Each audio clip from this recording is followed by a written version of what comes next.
J'ai une image que je garde depuis toujours, celle de la mer. La mer et son silence. À cette époque, je rêvais d'être un grand journaliste, couvrir les guerres, les grands événements, être là où tout se crée. Je suis monté à Paris, j'ai grandi, j'ai vieilli, et je suis parti.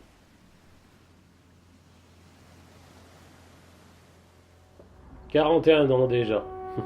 Je devais fêter mon anniversaire juste après mon retour de la Normandie. Je devais faire un reportage sur un couple en crise. Un énième reportage sur des couples en crise. Je les filme en gros plan, et eux font comme s'ils étaient seuls. Au début je ne pouvais pas, mais après ça ne me faisait plus rien. Je transformais leur vie en images, et ils allaient mieux depuis la diffusion. Peut-être pouvaient-ils se dire que leur vie était pour de faux.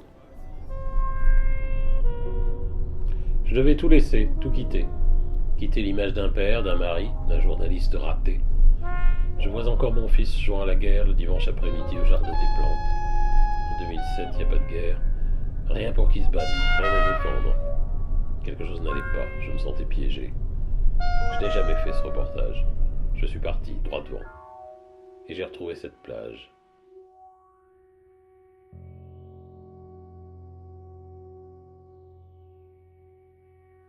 Je ne sais plus à quoi penser.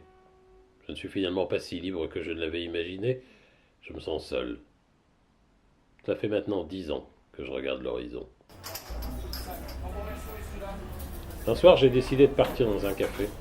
J'ai rencontré une personne qui s'est mise tout de suite à me parler. J'en avais pas envie, mais j'ai fini par lui raconter toute ma vie. Il a explosé de rire. Les autres riaient. C'est la crise de la quarantaine, avait-il crié, ça va se calmer. Décidé à fuir une image, j'en ai finalement retrouvé une autre. Il avait raison, tout ça n'avait pas de sens ou en avait un, mais c'était un sens fabriqué, rassurant. Alors quoi? Rentrer? Pour eux, je dois être mort. Cette vie, j'y pense souvent. Ce morceau de fiction, je le vis aussi. Finalement, il n'y a pas tellement de différence. Notre vie est une image, nous devons bien faire semblant d'y croire. Mais au fond,